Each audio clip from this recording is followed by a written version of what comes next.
Good afternoon, fellow citizens. Welcome back to the Citizens Chat Show. My name is Masesa Demiano, your show host for this conversation. I returned. Last week I was away, and our comrade Chidega Moses stepped in for me. But I'm happy that these conversations keep going, and the Citizens Chat Show keeps informing you out there on the issues, political, civil and political, in nature in the country and in the region, the entire region. Today we're discussing the preferential treatment that government gives foreign investors, and we are trying to look at the case of Roko, that is how is washed our media, and of course what happened in Parliament, the unfortunate instances that happened in Parliament. To discuss this and much more, I am joined by my panelists that have been with us so much here, but also I've been following these conversations in and out. Joined today is from my far left is Afande Awich Pollar. Is the Director External Services with the NRL. Afande, you've been missed so much. You're welcome.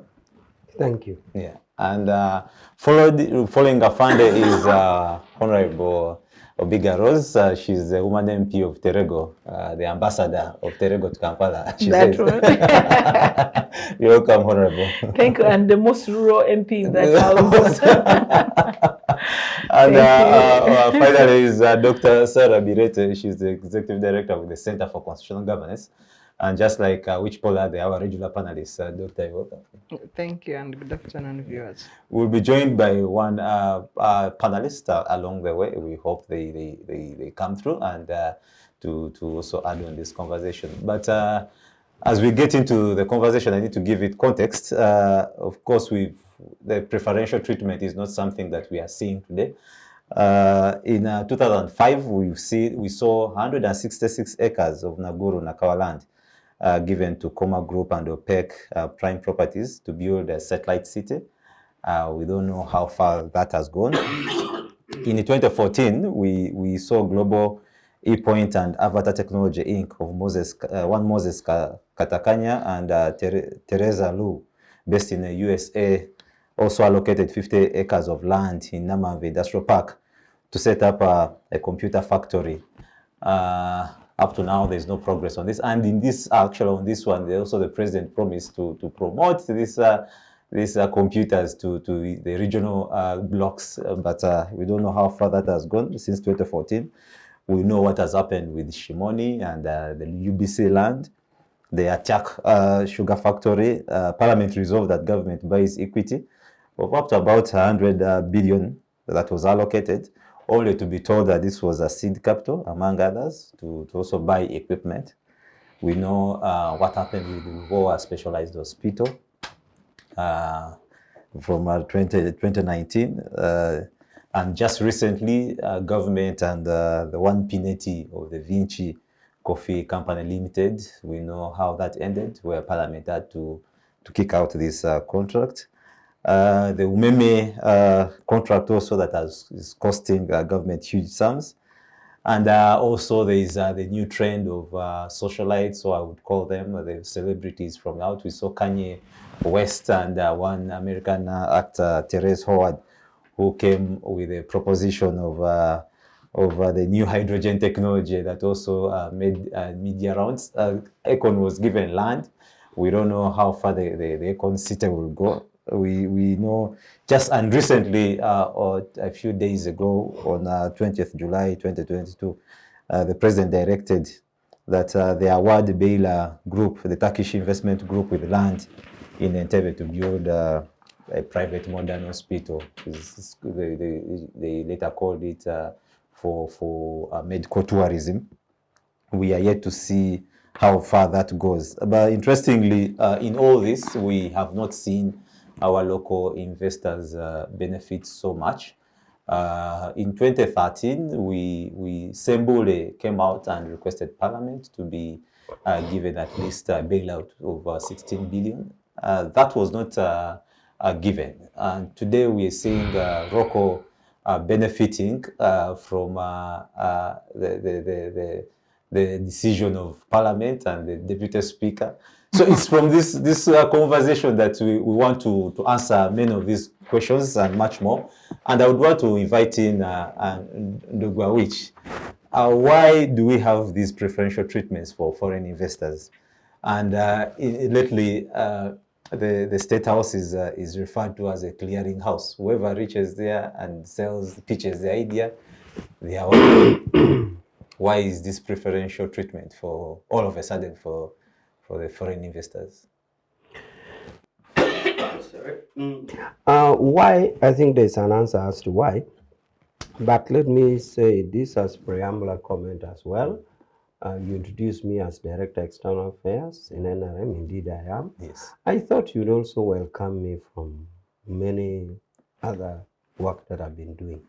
True. I was in We'll Germany. come back. You were in Germany. With the Secretary General for an NRM Welcome back. convention, which was very successful, despite the protests. The presence of Dr. Stella and the presence They of attended. Kakwenzi, they didn't. Stella was misled. She was supposed to have a debate with me, but Kakwenzi deceived her that the conference was not there. Then she missed out.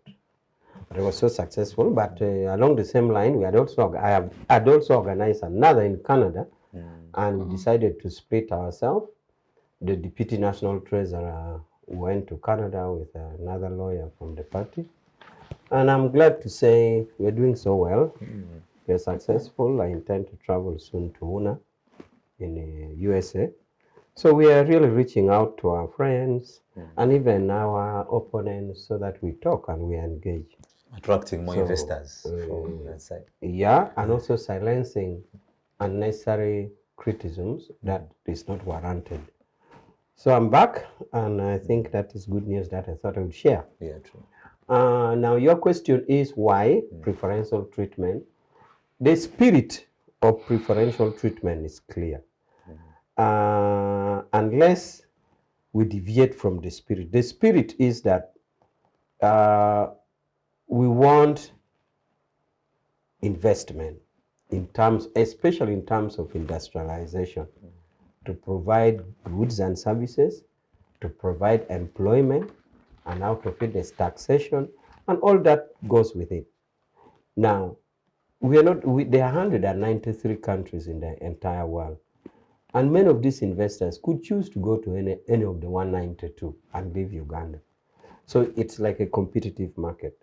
So the government therefore feels that there are conditions that will be given to such investors so that they are wood here. That is the spirit. Now, this is the spirit. It is actually picked up documented in terms of law, what we could call codified, because it comes from the spirit and it is codified. Once it is written into a legal format, that's what we call codification. So this spirit was not left hanging in the air. It is codified in law. So the law gives, especially in taxation areas, where you should exempt this and that, and also investment laws and policies around there. Deliberately is designed to attract this kind of persons. Now, the next stage that you will ask me, maybe I'm jumping ahead, is whether or not this spirit is respected, operationalized, and followed. If there are challenges to the operationalization of this spirit, then that is another phase of debate. But in brief, to answer your question, why the preferential treatment is that we are living in a global market and we need to attract these investors. And there are one or two things that we could do to give us advantage against the other 192 countries. This is why this preferential treatment is given. Interesting there. Maybe I want to invite in Honourable. Honourable, I don't know whether you were in Parliament last week and you saw I was there. What happened, and do you think this is something that you would consider as the way Parliament should be conducted? Or in that line, I would also want to bring you to that space. Why is this preferential treatment overly amplified all of a sudden? Yeah, thank you. General Awich has really explained it well, but I think we need to do weeding other than using the mafia tactics. Because, if we do not weed and really who is the right investor to come and give employment and so forth, we are bound to sell this country to the mafia team. Reasons, okay, if we are saying we are saving Roko, I don't know whether people take time to see what Roko is doing. The IGG story building stalled because of Roko. 8 months, Roko could not reach on site. They were given over 11 billion, nothing. Parliament also. Parliament House has stalled. Okay, why would we give preferential treatment to Roko when Gaga has collapsed? Do you know of this Gaga company? We have had the Vitaform. There's this bus company of Kidgum, and so forth and so forth. Government? Yeah, I think, there is one, I'll just remember the name.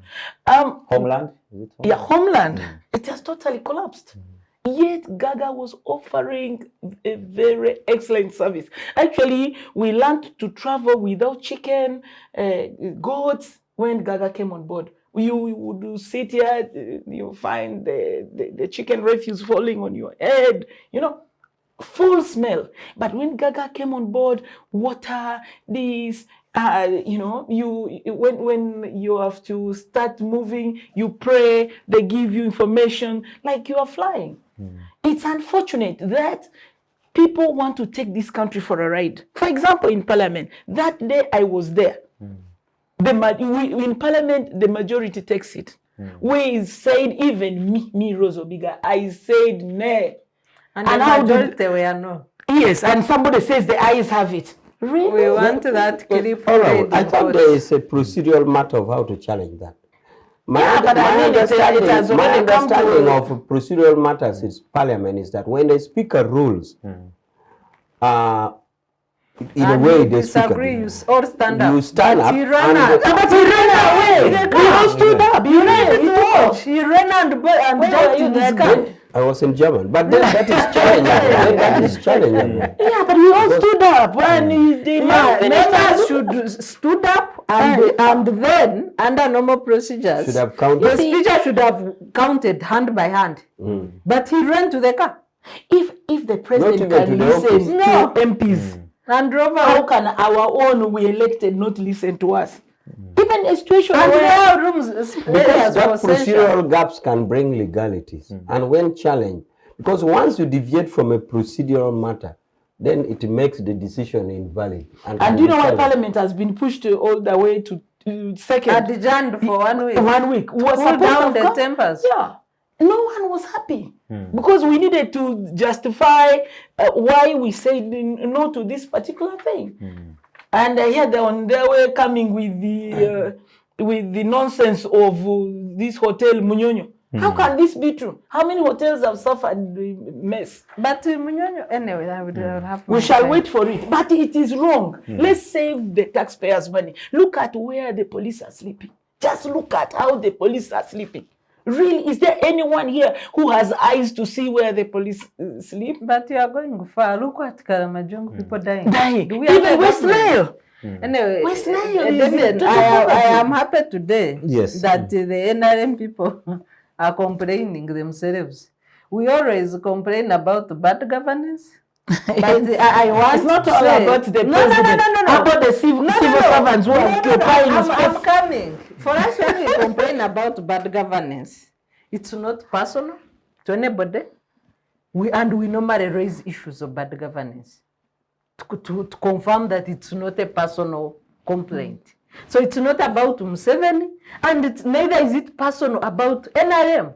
But we in a normal situation, everybody should be concerned about how this country has been dragged down the drain by the deep state. It's not the party. You don't even know. Yesterday we were in an engagement where the spokesperson of NRM agreed that whereas governance needs a critical mass, and the critical mass is 3% for avoidance of doubt. Whereas we need the critical mass of 3% Ugandans to promote constitutional governance. We have a 3% critical mass of deep state whose agenda is divide and eat, whose agenda is to rob Uganda, and we know the address. The address is not shadowed. But it's at times they go to Entebbe to transact, at times they go to Nakasero to transact. That is the bad governance that we talk about. So when you look at the bad investment deals, foreign investment on its own is not a bad thing. I want to read the definition of an investor. An investor is an individual or organization who commits capital with expectation of eventually making a profit. That is a simple definition of an investor. But look at the crooks we are dealing with in this country.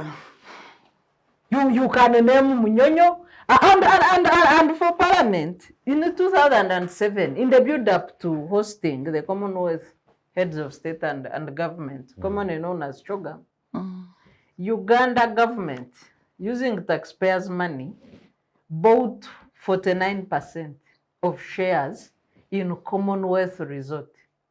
The addition that was put in Munyonyo paid money for that refurbishment in preparation for hosting of CHOGA. When the committee was investigating CHOGAM funds, shamelessly Sudhir and his group told the Parliament that they are not aware of any shares that government bought. We lost money. It will be very shameful, and for us as civil society, we shall drag you people to court to procure another mafia deal with Munyonyo using taxpayers' money. It will be extremely shameful on whoever will agree with such a decision. Of course, the 3% critical mass of mafias are crafting their agendas. Just recently, we were battling with a ghost investor known as Bireete. Parliament, unfortunately, awarded money to guarantee a loan, promissory notes to guarantee a loan for War Hospital. The War Hospital plan had timelines. People claimed that because of COVID, they could not construct the War specialized hospital. But we all know that during COVID, the construction industry was never put under lockdown. And then you see people making a fool of Ugandans. Actually, of themselves. No, but it's taxpayers' money. They are not making a fool of them. They know that they are stealing. But the good taxpayers who approve, who support the thieves, then you come to make a mockery of ordinary Ugandans that we did not construct because of CHOGA, thinking that we do not have a memory. As if that was not enough. Then you add the ghost investor Bireete, the coffee deal. An investor is one who brings capital or puts capital on table in anticipation of a profit. What the capital is Bireete putting on table? A clear ghost putting on a dress, and then the 3% critical mass of thieves who have taken captive of Uganda, they start processing paperwork, and the money goes into Bireete's hands, and the thieves pick it from her. I don't know what percent she retains. And also there's this the bailout list that came. I think about 80% of investors on the bailout were not Ugandans. A few names come through, but... Yes, and yes, so on Roko, I think Ugandans need to know that Roko has the biggest number of contracts from government of Uganda. Given that the government is the biggest business entity, any company that gets such a number of contracts from government, and the government is paying, is not holding their money, would not run bankrupt. So the fact that they are bankrupt, and they even attempted to apply for bankruptcy proceedings, shows a big problem of governance in that company. The so-called investors, when they get taxpayers' money, they go for holiday in Dubai, they go for holiday back in Sweden, and they just take our money to enjoy life. On top of that, the people who process their mafia deals, Parliament needs to investigate Roko further. Roko is constructing houses, apartments for the people who process their deals. One of them has a block of 9 apartments by Roko, free. Everything procured on the cost of At the the expense of the taxpayer. taxpayer. Where? No, that's what I'm saying. Parliament should investigate and have proper records. Another person had his house constructed by Roko, free of charge in this country. So unless we bring this evidence on table, and I don't know who can investigate Roko. I think they have stolen taxpayers' money for a long time. Finally, the dubious deal by Terego should open space for a proper audit of Roko and what they do with taxpayers' money.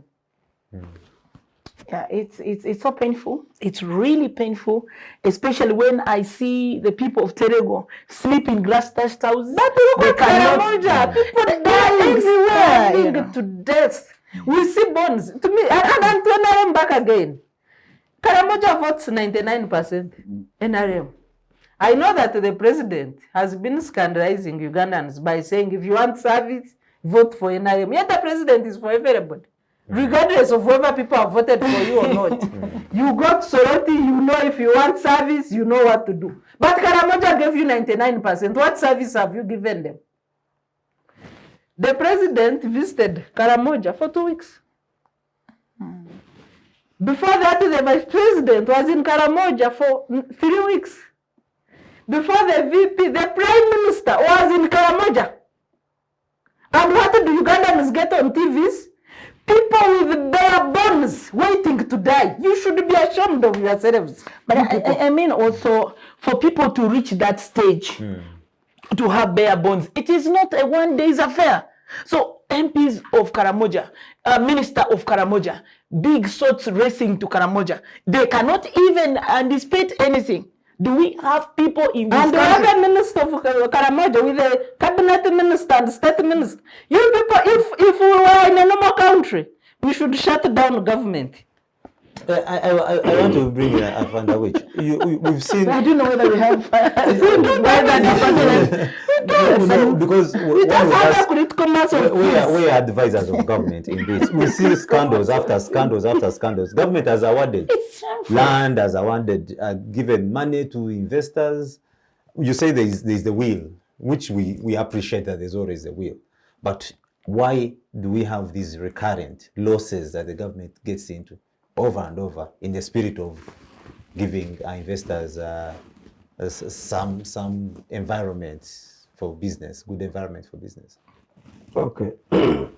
Demiano, I want to remind you that I'm a very disciplined NRM cadre, so I would always wait for your questions. And allegations. My colleague Sarah has said much. So if you don't tell me to talk, I want to talk. So You okay to remember in this rebuttal? panel. No, that no, you no, have- let him talk remember now. in this panel that you have one very disciplined NRM cadre. For example, there's so many issues that I would have raised, but I wouldn't raise it. It would not be a proper flow of communication. But your question is that why are losses continuing? Recurring, yes. Recurring. But before that, let me talk on the other issues that I said as a discipline card I wouldn't intervene, but it was until given the platform, is that the issue of Karamoja need to be addressed, of course. And it is shameful that people can die because Uganda is well known for a food basket. We are known all over the region that we can produce enough food. But I think for natural causes, Karamoja has been affected, that it should be addressed quickly. And I believe it's going to be. It is true Karamoja votes well. And among the services are, of course, the road.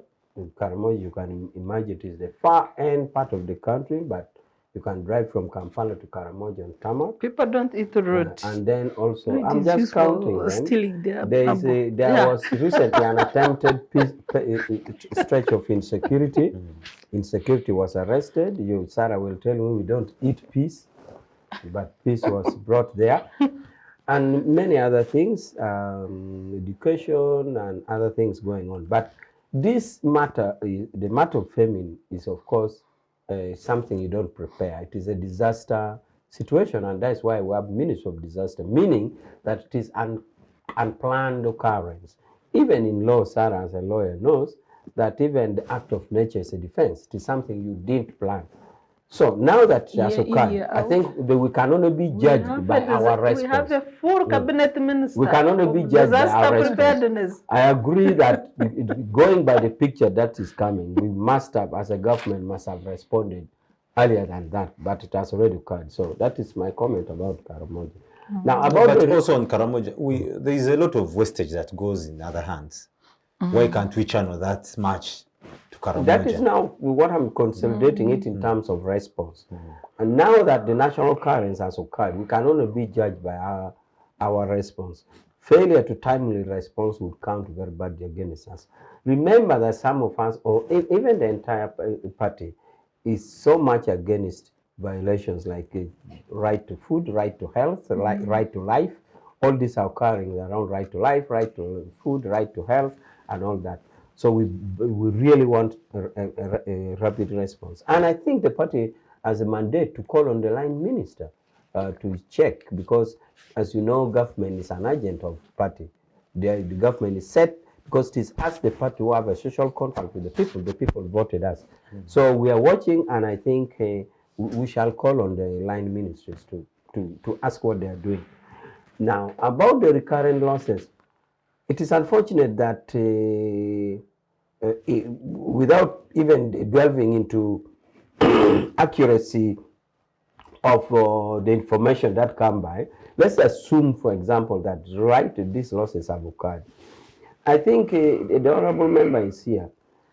If the spirit is to attract investors by giving preferential treatment, of course, going by the definition Sarah gave, which is the right definition, and we decided to go over and above to attract more investment as opposed to the other 192 countries, then we need to scrutinize as a parliament or as a government, because, for example, we can come up with an amendment in the relevant laws. For example, of course, we all know laws are not static, they're dynamic. Laws come to address a particular situation. We could make amendments in specific laws saying government can only give equivalent of that subsidies or whatever you call preferential treatment to a percentage of the investor. Now, if an investor cannot even prove the worth, then what percent do we give you? Because even the land that you'd be given must be quantified. You're being given this land. Even the tax holiday that you are going to be given must be quantified and said you are getting this. But that should only be a percentage of what we have seen. And what should be seen is your bank account. We see that you really have the money. So since we all say we are acting in good faith, the party and the government, the good faith must be crystallized into substantiality.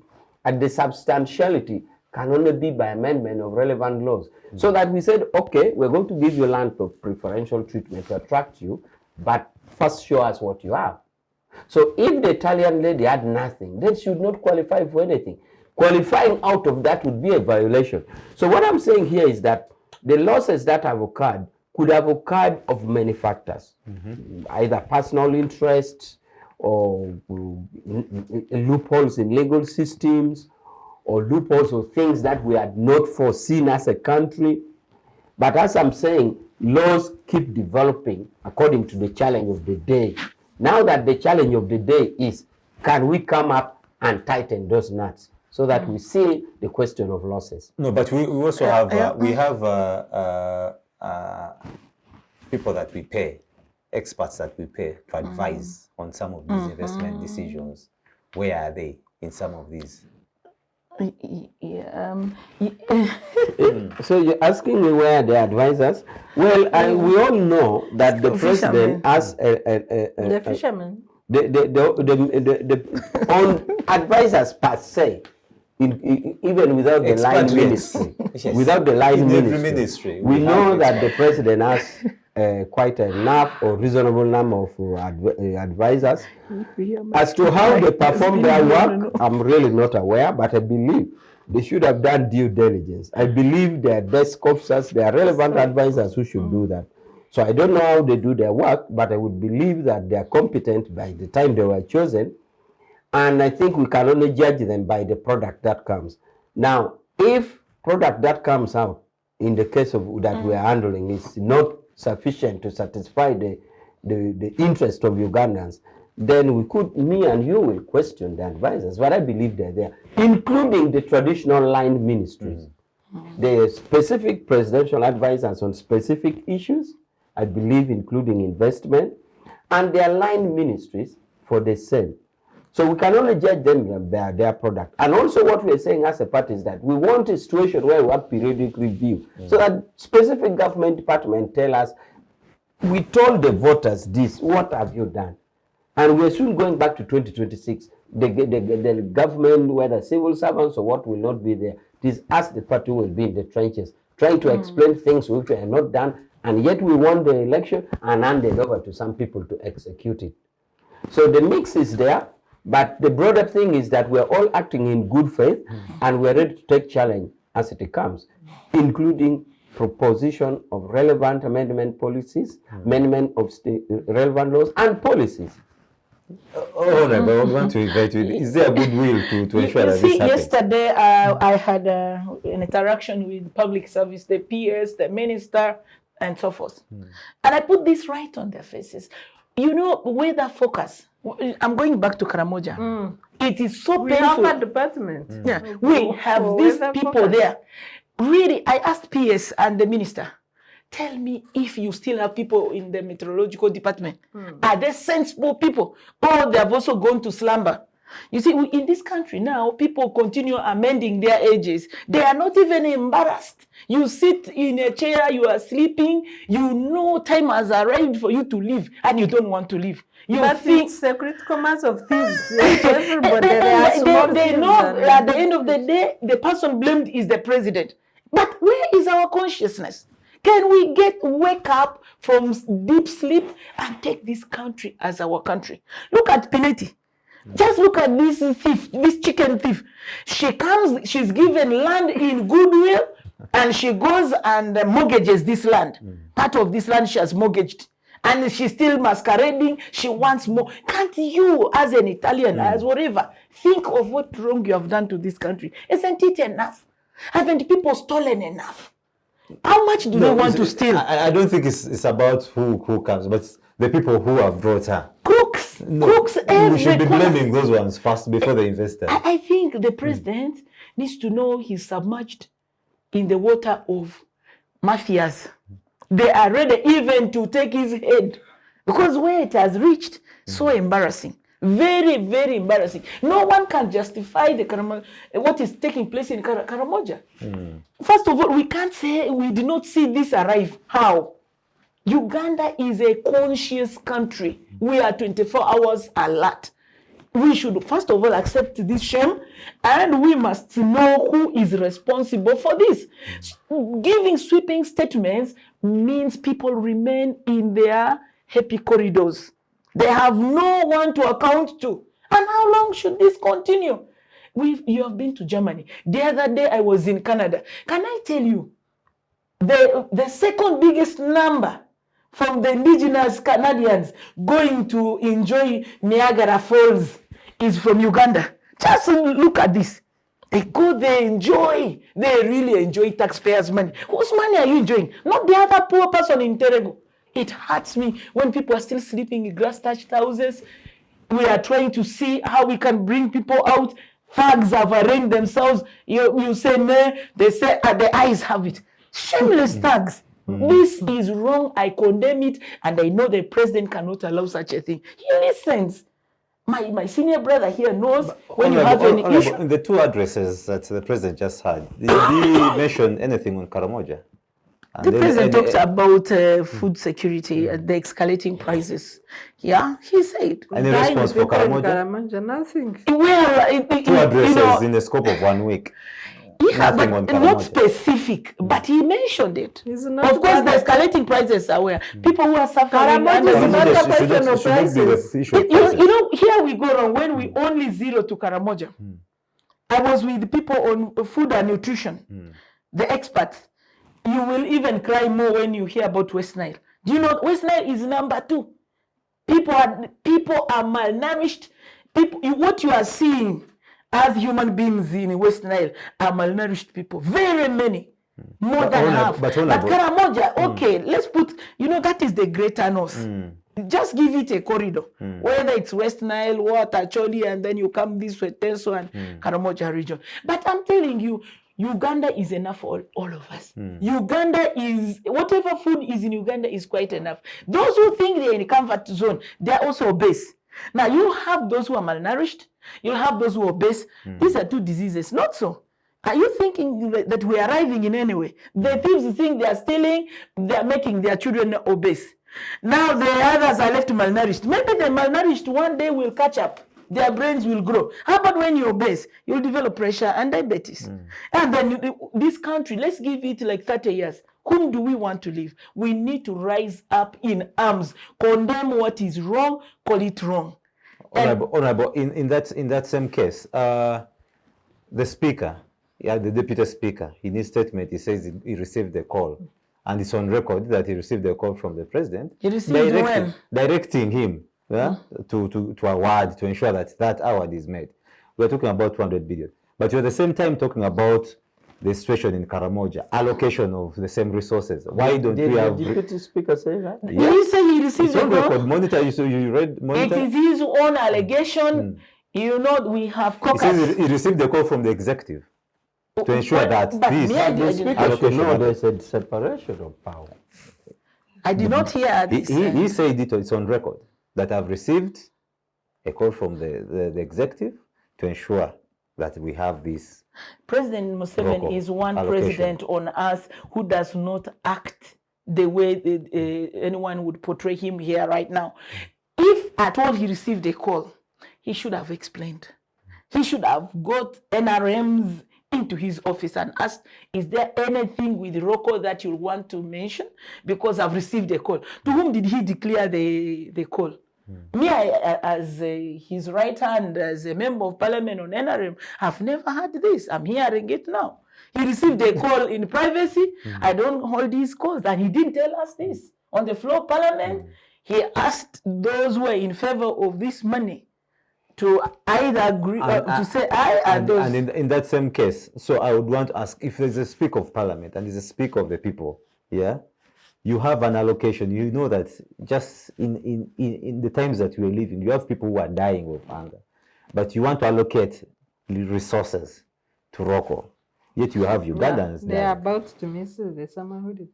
You know, Roko bosses are about to miss the summer holiday. Some is about to end. No, for me, and the speaker is from the government, and these are the people that we're talking about. 90%, almost 90% of votes, of government. no, I would the like people to are leave there. the president out of this because when we were debating, he didn't say this. If he really, I'm sorry, I missed that paper. Me, I'm a very honest village girl. I don't mind what I say so long as I say the truth, nothing but the truth. Because it's the truth that will judge me. He didn't say this to us. If he said to us, we are NRM, you think would have insisted and said, nah. He should have allowed us to explain to him what the circumstances under which this would not move. And he would have explained to the president and say, our priority now is Karamoja. These are human beings. Honestly, before God, they have voted for NRM. We are NRM. We have big numbers because of Karamoja. Truth must be told at all times. People should not make mistakes and they run around and say it is the president, it's the president. Until when? So for me, I don't agree that the president called him. Why did he put the phone on loud? We were all there. So that you will not be carrying the blame.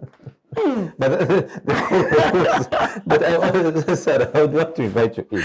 And just on the same case, let's just bear 2 months of course. But Yes. on the issue of the speaker alleging that, I think it is very unethical.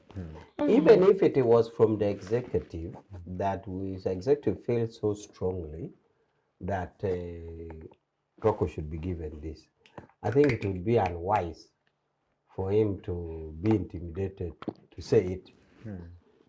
Even if it had happened, he would rather have died quietly with it.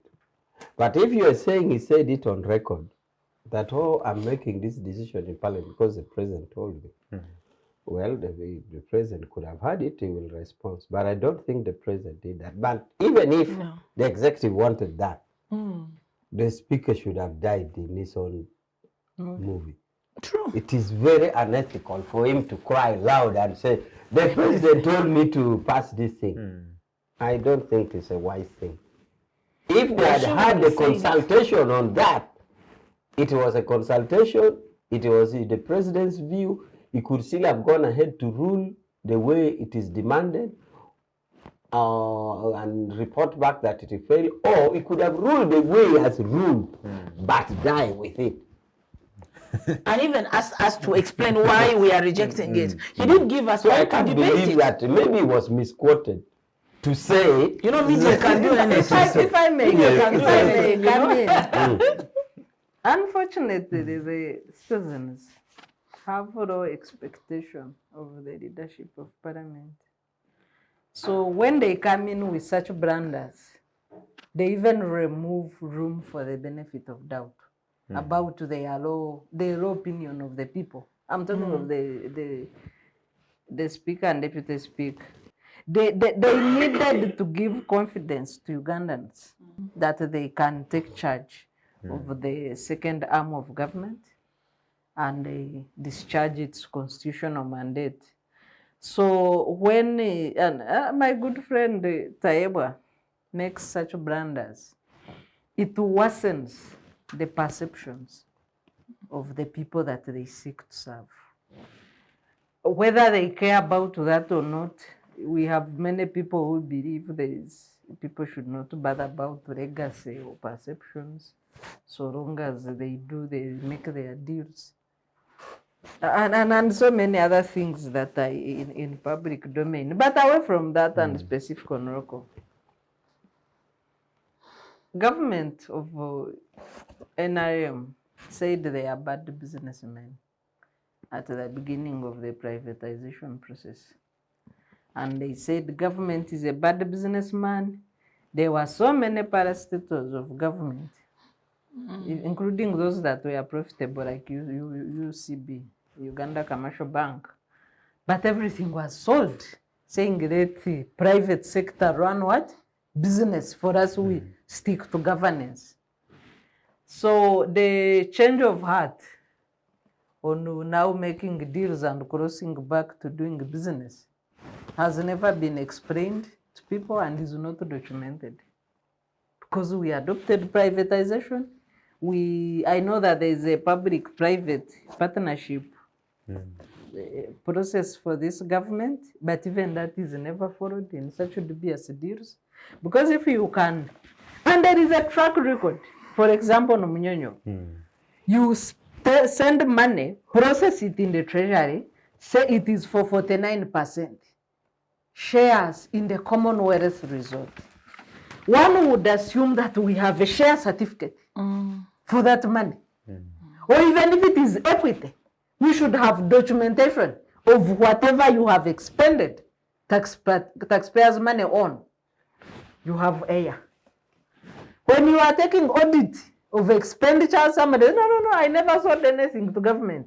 And then we are comfortable and we let the critical mass of thieves process another rotary for Munyonyi. It was in the last parliament, just now it is being brought back. In the same vein, Roko Sagari was on table in 2019. People who work in the Ministry of Finance did the due diligence. I know some of these reports are hidden, like the due diligence report on Bireete, on how they found her bankrupt with the short businesses globally just for stealing governments. She's an international money, whatever, launderer. And then, and the president on every speech, this coffee, this parliament, you even wonder, what, did they have a deal? He's still ranting about that thing in every address. So even when you want to say leave the president out of it, at times you don't know what to do with him. Even yesterday, he concluded with Bireete.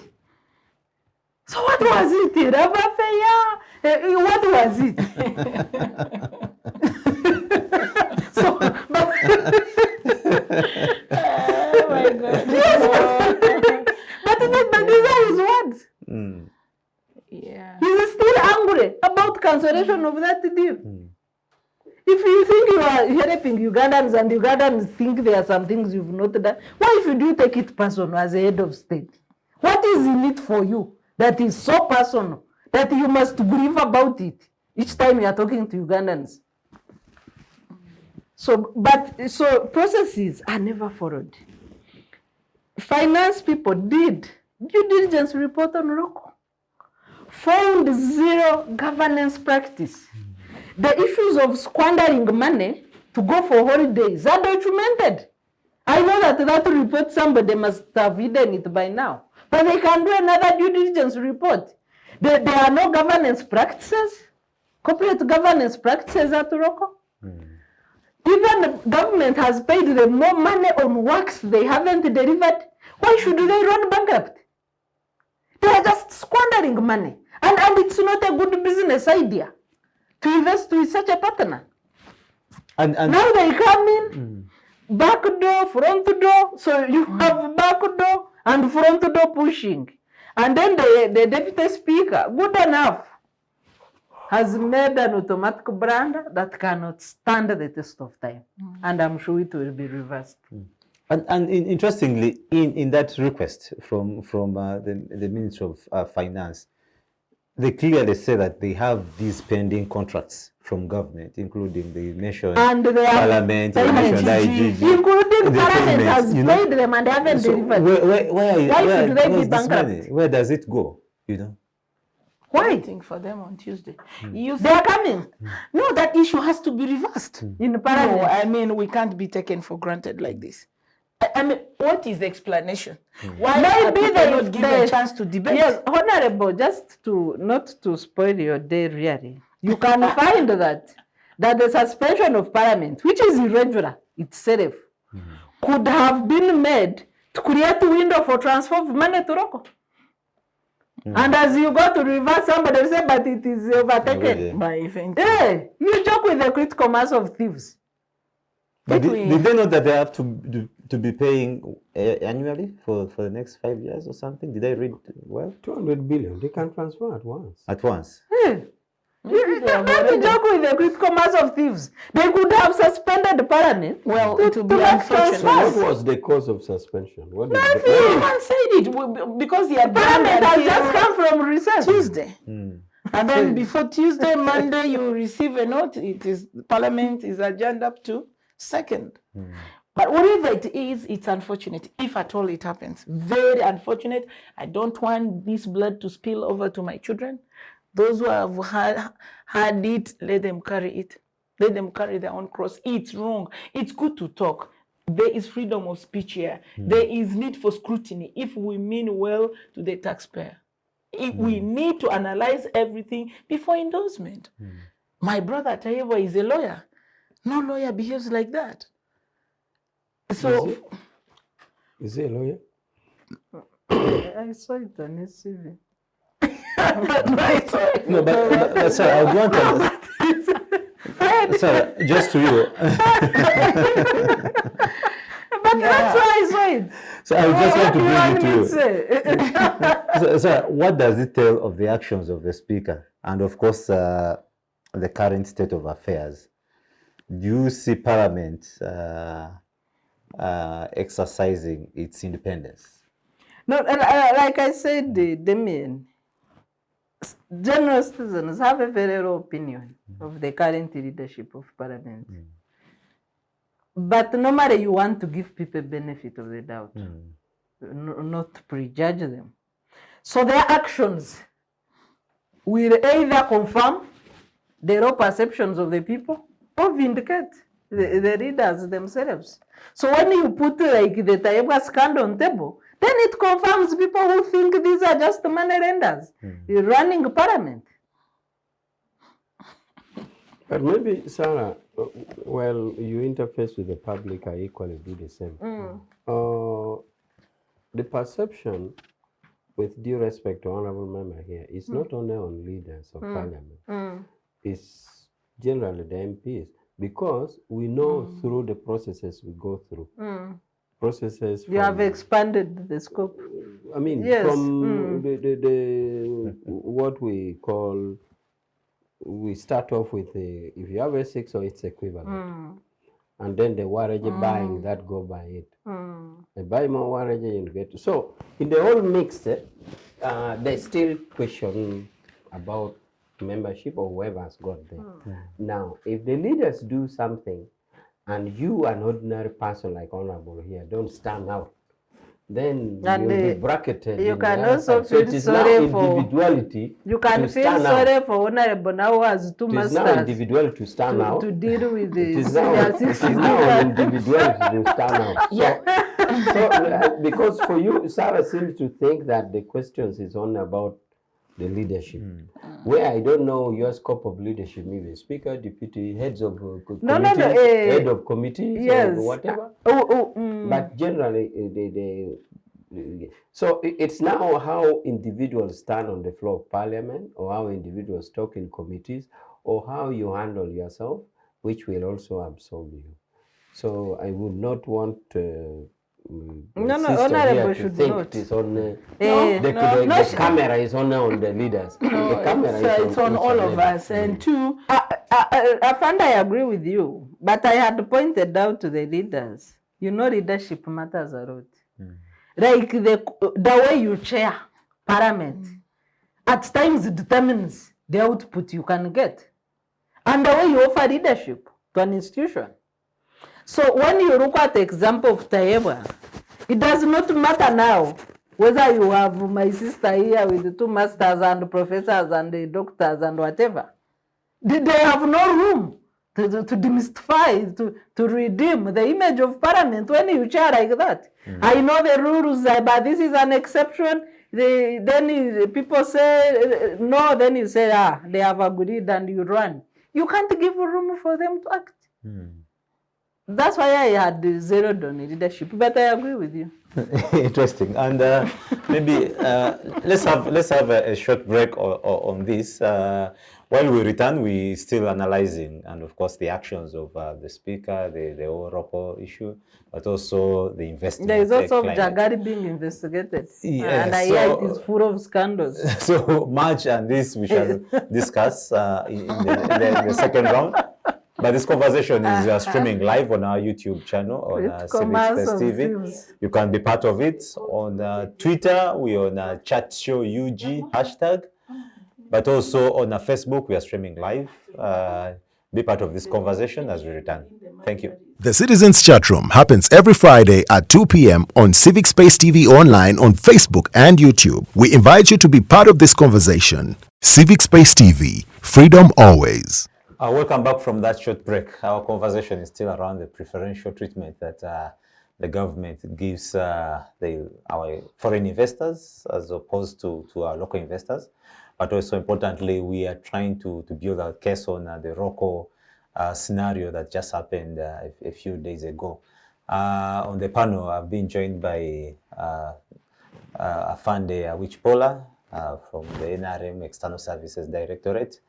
I have the woman MP of Terego, Obigah Rose, and Sarah Bireete from the Center for Constitutional Governance, who are helping us into this conversation. It's quite frustrating, painful, but yes, we need to. This is Uganda, and we need to find a way, solutions for it. I need to to bring a fund again. Not so long, in 2019, the government amended the investment code and given almost powers for investors through the Uganda Investment Authority that was in charge of investment decisions of the country.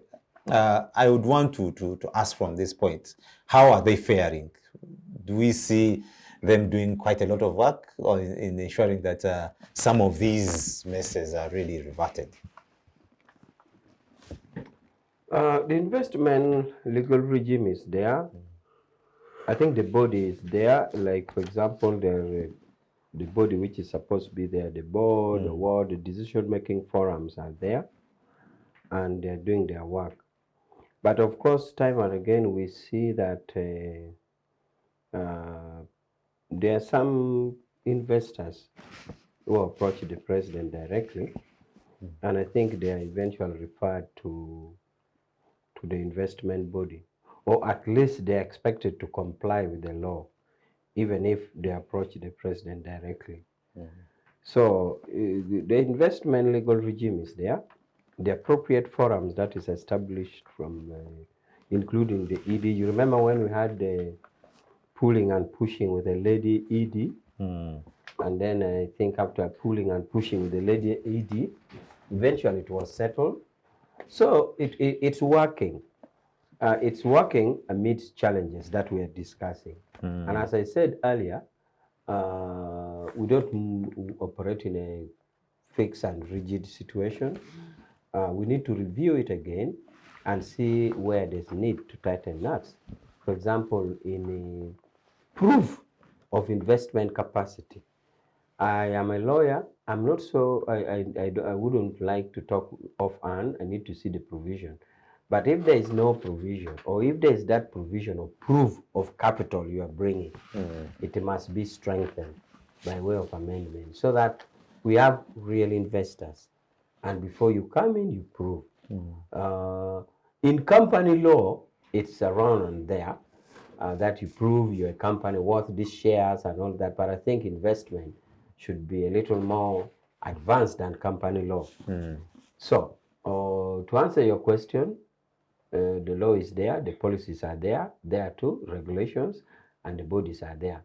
But we need to do a lot more because lots of cries have come and lots of losses have come, and laws come to address a mischief.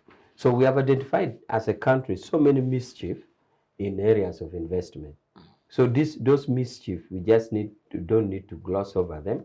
Those mischief need to be identified, and those mischief need to be addressed.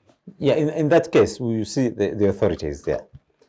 These investors, shouldn't we see that these investors, or probably it's through the investment authority that some of these investors should first reach before they really go out and engage probably with the president also, but they should first get through the investment authority, pitch their ideas through the investment authority and see if they can be given a leeway.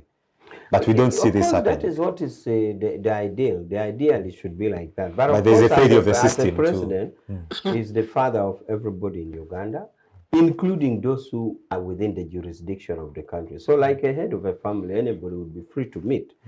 And it is him to say, I don't want to listen to you, or as a father, it's him to advise you, go here, go there, and that's what has been happening. But ideally, the legal regime should be all-encompassing to set an investment procedures in place. It should be a vehicle which moves on its own, or at least moves with a driver provided for by the law. In which case, the driver provided for by the law could be either the investment board or the ED. But I think the ED also gets instructions from the decisions made by the board. So the investment legal regime should be so strong enough to move in a vehicle of its own. Because now the discretional approach that is being used, that keeps coming, is meeting challenges. Because it becomes very difficult for due diligence to see which investor is approaching the father now, the head of the family. So in most cases, when those mistakes are already done because somebody flips through, or what Sarah would say has been brought by the deep state, by the time a decision is made, it's too late. So we should have an investment vehicle which can move with a driver on its own and deliver people or passengers or messages where it is supposed to be. And that is how it is done in other jurisdictions. So that if we move away from discretional approach and case by case way, which is really so rampant, it would save a lot. Because if you meet somebody on a case by case, to take due diligence and find out, it will take a long time, because even the president is relying on somebody as sent to investigate. And he may not have control on the capacity of the person he has sent to investigate this person. No, because So the it authority, brings that should be the challenges. mandate of the authority. Yeah, that's what I'm Because saying. That the we decision should to have move away. these sectors, these sectors Yeah, out of the that's ministry. what I'm saying. We should move away from discretional approach to institutional framework, so that this institutional framework will save us, and it will also save the head of state, because now you send Awich to investigate about this investor who has purportedly come to you. You don't know whether that investor will connive with Awich or not, or even Awich lack the capacity to find out. It brings to you, you make daily honest decision to refer that, and a lot of things would have done. So the framework is there, and I pray it works. Where there's mischief or amendment that is needed, it should be done. Sir. No, I want to really to call out to my friend Afanda Wichi. 37 years down the road, you pray institutions work. I know that by virtue of your job, you must try to give people hope even where you don't have it yourself. I have. But I think I have hope. but I think that sometimes we need to be honest and tell Ugandans that for President Museveni, his style of leadership is informality. All institutions have collapsed. So you don't expect the investment authority to be the only man, the last man standing. Even in this country, when borders have a demonstration, they meet the president. When hawkers have a problem, it's the president. You want to register borders, it's either the fisherwoman in Nabanja, like I saw her yesterday. So you want to go to Sorot to rig in a by-election, the whole government is there. You know, and they are busy rigging since last night, arresting opposition, whatever, so that they can come and claim legitimacy, rigged legitimacy that they claim all over the place. So institutions in this country don't work. It is just, there is chaos. 45 FDC leaders slept in jail. They were transferred to Dokoro. That's CPS. So, and ballot staffing, so voting at the Mango Tree polling station stopped. So you have all this chaos. You can imagine a party that has more than a required majority in parliament. Then they go for a big fight in a single by-election. Their majority is not at stake. Their leadership in parliament is not at stake. People are dying in Karamoja, all the money is in Sorot to rig one seat which you don't need. So really, let's tell Ugandans out there that you are led by a critical mass of thieves who have captured your country. We are under state capture. We need to find a solution as citizens. Honourable. No, but the situation is not as alarming as Sarah is portraying. No, but The situation is not alarming. I think we should get this clear. To some of us who are honest thinkers, when we think of investment regime, we think in good faith, and this is what the party thinks. So by saying that we need institutional framework to operate, first of all, even the law is proposed by us. The law comes from the executive. And it is us, the executive, to also see that we propose amendment. Okay, amendment can come by private members' motion. But for a fact that this investment law was from the executive. It's not a private member's bill. So it is us who are seeing that things need to be done. Is it But followed? Sarah is wrong. Is it followed? Sarah is not correct to say the situation is that out of control. We don't have thieves. This is a proper democratic government elected by the people and ruling by the rule of Afande, law. I would want you to just point out a few of these bodies that were cut off from these ministries that are really functional, that are doing something on their own. Investment Authority, the Umeme, and we saw what happened with ERA and all these. Maybe Demian, before Yes. you go ahead. Yesterday, no, 2 days ago, the IGG, Madame Beth Kamia, was launching a program for prayers against corruption. And when she stated that each year we lose 20 trillion to corruption, people thought she had made a mistake in the figure. She repeated it at Media Center. And she said that in the 1 year she has been in office, she has recovered 130 billion through corruption. So when you say we don't have thieves, is the IGG telling lies? And also the anti-corruption unit has sent out a report in the 20, our budget is 47 trillion. We lose 20 trillion. According to her. So we lose half of our budget. But By the way thieves. you're saying the thieves is Yes. as if it is a A party government thing. of thieves. So who is stealing 20 If you trillion? talk of civil servants are not part of what you're referring NRM as NRM. regime. It's a civil servant, and it is you and all others in civil society. So, but the impression you give to a viewer We out are part there of civil is like- service. No, we are, it's you out of repeat. government, out of government. So, yeah, of course, if money is But you lost see- in a but you see church, the recovery- you see, if the money recovery is is lost- that- if money is lost in church, Afande, the recovery is that if money IGG is makes. lost in a church, Are you from want us to government be people. quiet because it is not civil service. The recovery is that IGG makes. Local government. Inspector General of Government. She does not go to churches. Government She says we bodies, lose Local 20 trillion. government. This is where these recoveries are made.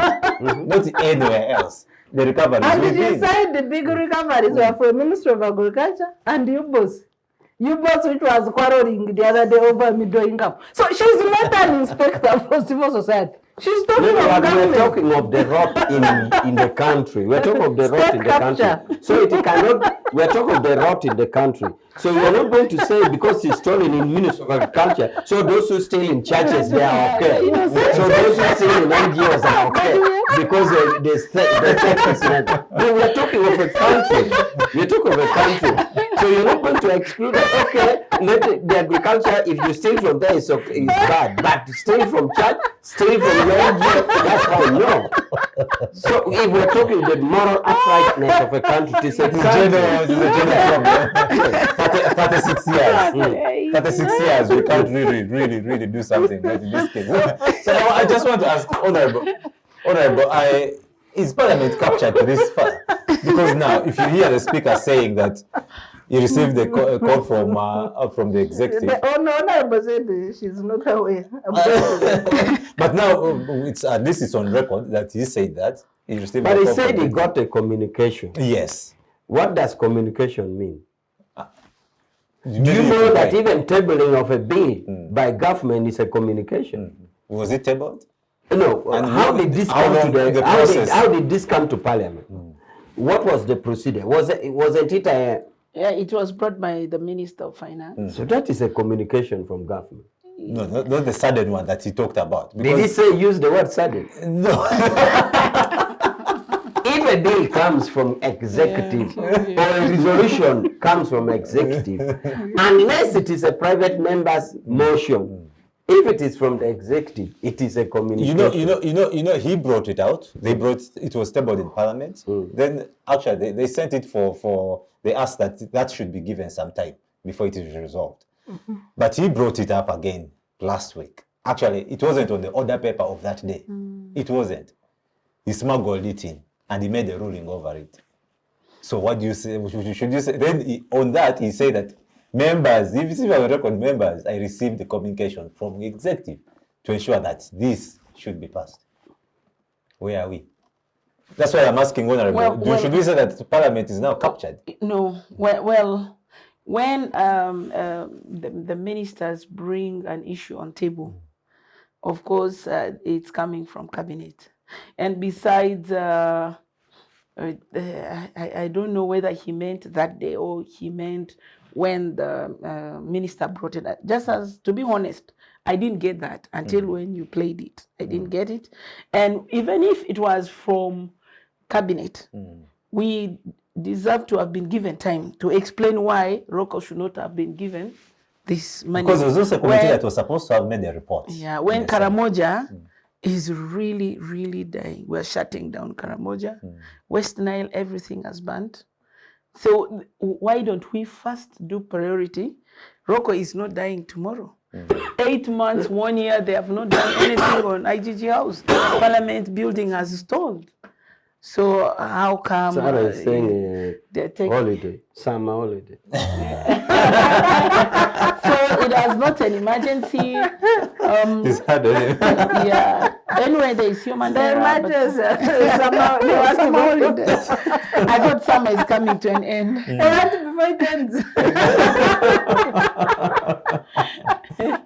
Yeah, but whatever it is, whatever the theft takes place, it is not good for this country.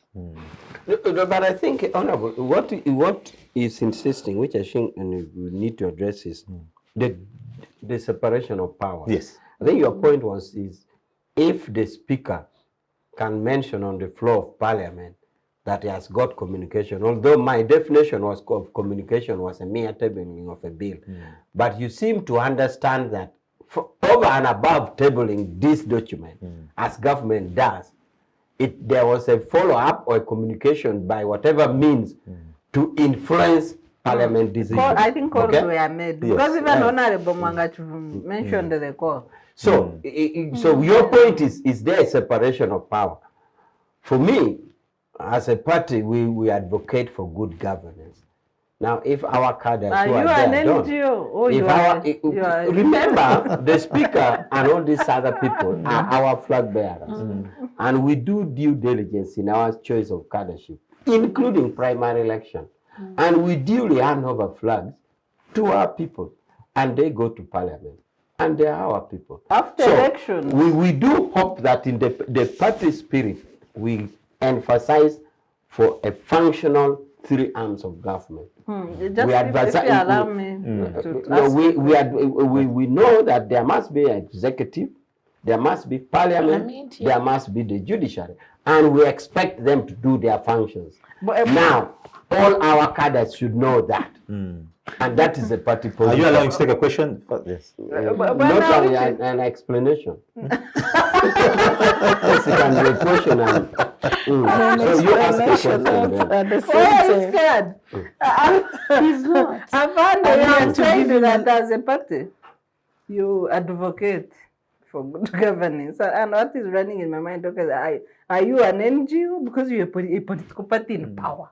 A political party in power must be able to whip its cadres. Do you have capacity to whip your cadres? Yeah, we do. Are you happy with their performance? Yeah, we are. How do we whip our cadres? Look, we whip. One way of whipping our cadres is that we have the highest party organ, Central Executive Committee, where I sit as a director. Now, in this, there's a representation by the Chief Whip. The Chief Whip is a member of SEC.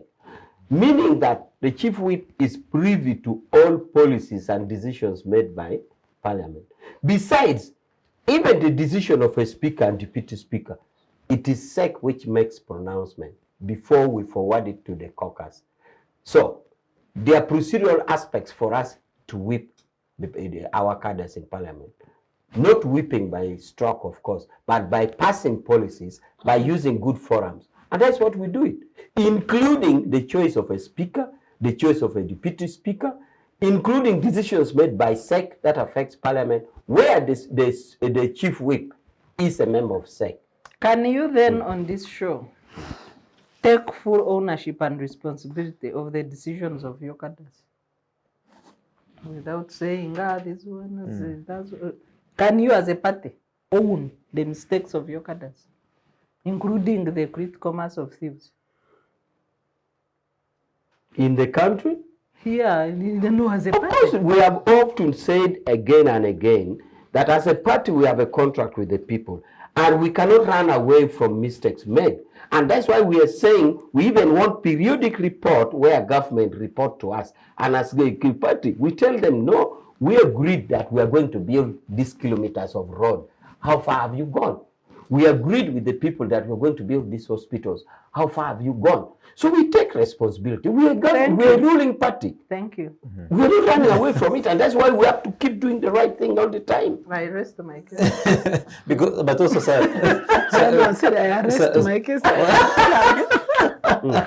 sir, but we saw on record that the president is okay with corrupt officials for as long as they invest in the country. He told the IGG to keep away from. No, my So was happy when he is- stopped the lifestyle audit. I was happy. You know, as much as our president is really of advanced age, there is an advantage in it. One disadvantage that I wanted to point out is like this actor who took for him a toy. So many people are taking advantage. Many people are taking advantage of the evening years of our president because he doesn't, and he said it himself with the camera. He said, "You're not 75, you don't have the vigilance." So he doesn't have the vigilance. Using his own words, he no longer has the vigilance to detect the thieves taking advantage of him and all that. So he was playing with a toy and the asking hydrogen, oxygen questions. Really it would be a miracle for that project to work. We need to believe in miracles like turning water into wine. Did he award it? Did he really give a go ahead about it? I think it's allocated land. And then there's a letter that came out yesterday yes. allocating narrow land for hospital. Yet we have idle land of Rubowa Hospital. What criteria? We are saying we must become a real food basket and stop depending on importing food, like the crisis of grain over Ukraine, Russia. Then there was a previous communication to the Minister of Agriculture. Go to the district, find the large-scale farmers, let's use their farms. Now you are looking for private individuals' land, busy squandering yours. The demonstration farm and parliament needs to pay interest to these things. The agriculture demonstration farm in Chenjoju has been shared by 3 cabinet ministers, whom I can mention if an investigation is opened. It has been shared. 3 cabinet ministers with a few other people with the titles. Now narrow land is given for medical tourism. Really, why do we move? I thought this way, I thought that way. What is the direction of this country and what are the policies? So as we those are the questions probably that the state, the government could answer. But as we are nearing the end of this conversation, I would want to put out a question. Probably I want to start with Honourable. Is it possible to have a leveled investment ground for both local and foreign investors?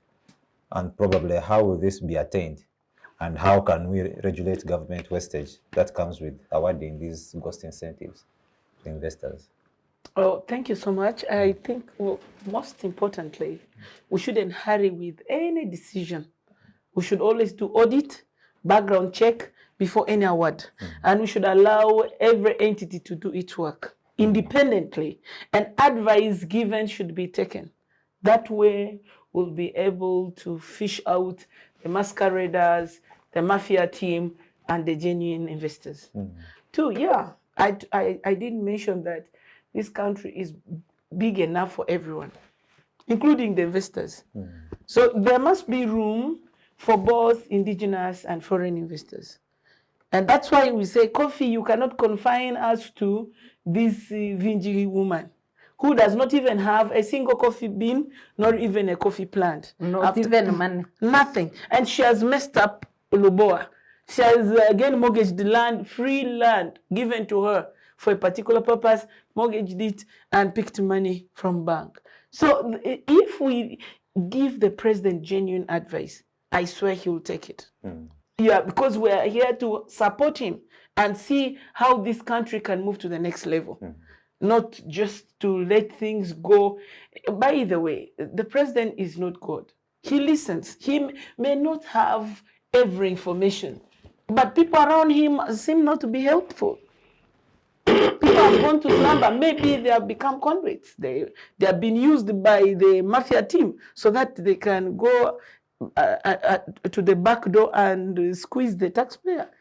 I've said we have serious challenges from Karamoja to West Nile to the local investors to police. Just see where they sleep. Police are still being paid as low as 375,000. What can this do with the escalating prices? Why don't we really see the Ugandan move to another level? And many people want to leave this country, and this will cause brain drain, and who will be here to work for this country? But all is not lost. This is one mistake that has been made as an eye-opener. The rest will be swept off our way. I believe if all of us are patriotic, love this country the way Museveni loves the country, we move to the next level. We are not giving enough support. Because if we are giving him enough support, assuming it is true that there was a call from executive, why did the speaker explain? I don't think the speaker is not aware of Roko failing to finish that building, because Committee of Legal and Parliamentary Affairs wanted Roko to be terminated. This report went to the speaker's docket. And I remember at the time of Kadaga, towards the end, I think, she really pushed Roko to ensure that the parliament is finished before her term, but I think it failed. Every day they just make noise didn't have pollution. money. They don't have money. They wait from government. They pick from here to there. I don't know what happens to this really. Now look at IGG building. IGG now wants more than half of what was given. But when we went to court, you can't believe how good those people are. And they have a different contractor, meaning Roko is being used to extort money. You see. Whatever money was given, whatever budget was for this, now bringing excuses of technology, as if there's no technology the other side. Even the other side has more technology fill-ups.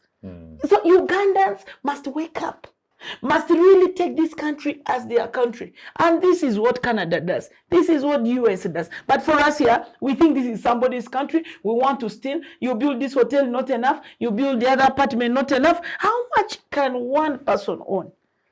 The day we arrive at saying Karamojongs are human beings, Western Islands are human beings, these other people are human beings, even those who are in, if you went to Kanungu, the time I went to Kanungu, are those really roads? You climb as if you're climbing a tree. You start coming down.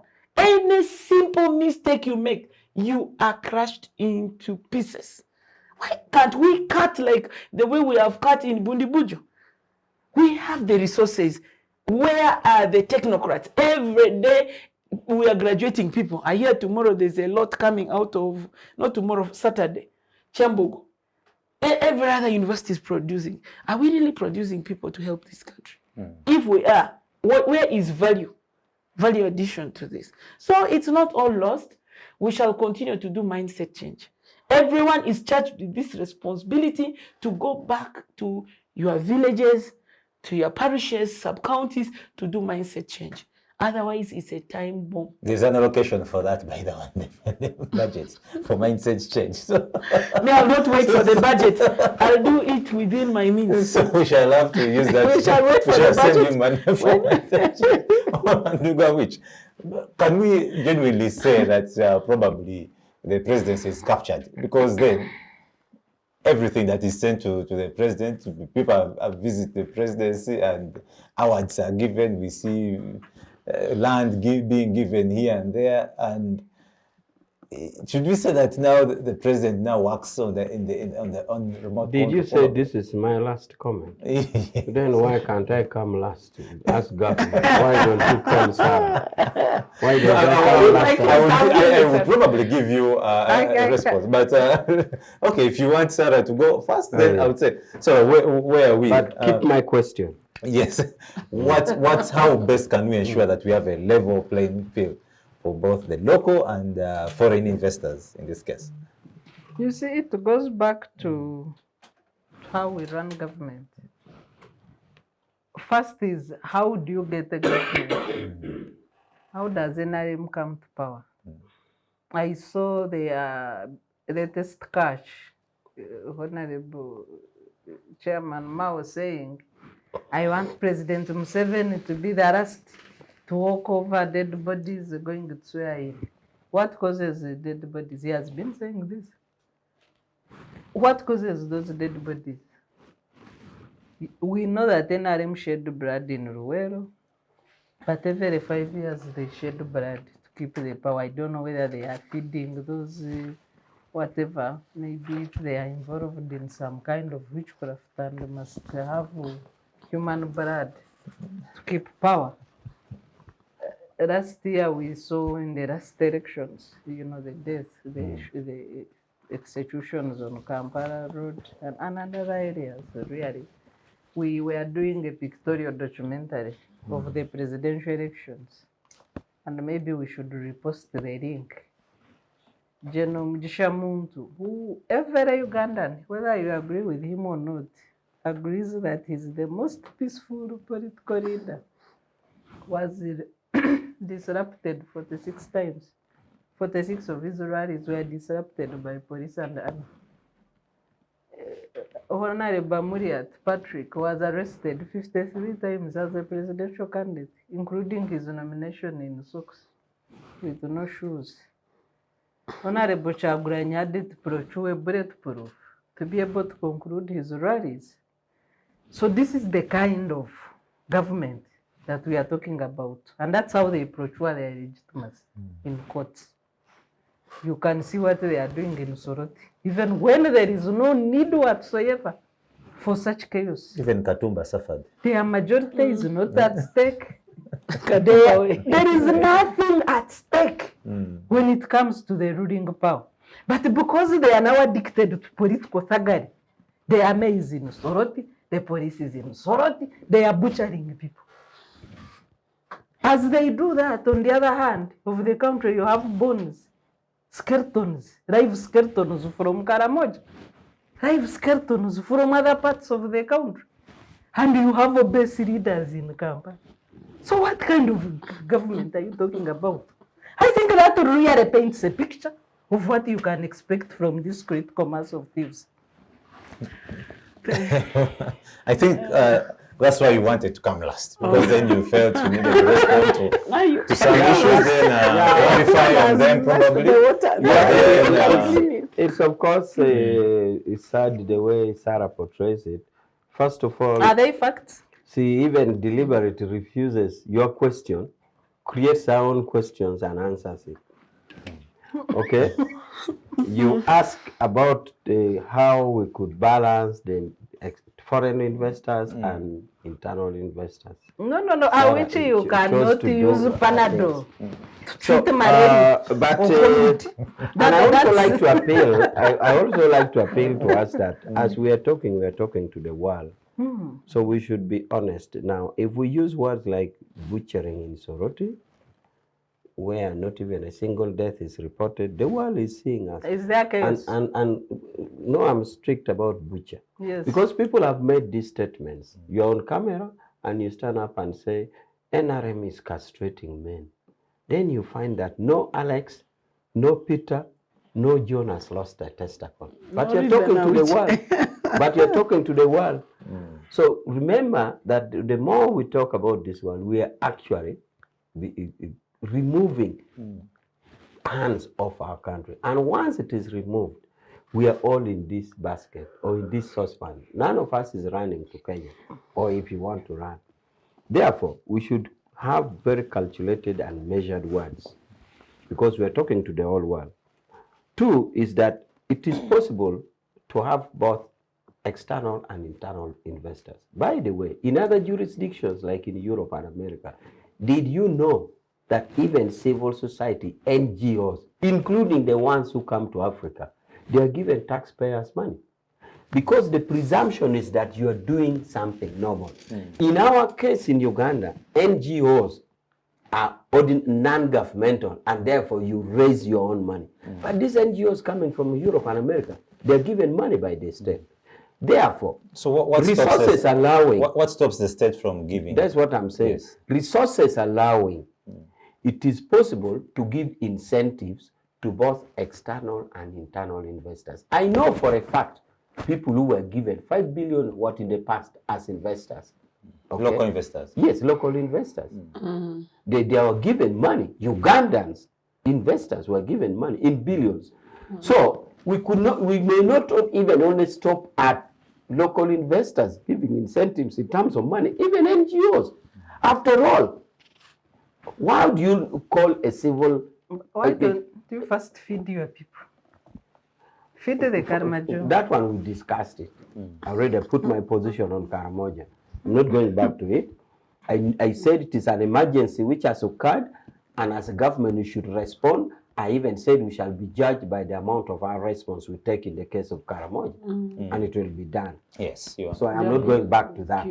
Now, I'm answering your question. You know why Sarah is pushing me? Because she's fond of setting her own questions and answering. Me, I'm answering your question. Now she wants me to answer a question. Why do you want to give money? She wants me to answer a question on when you Karamoja. cannot feed They are your just illustrating a point. The ability to give local investors.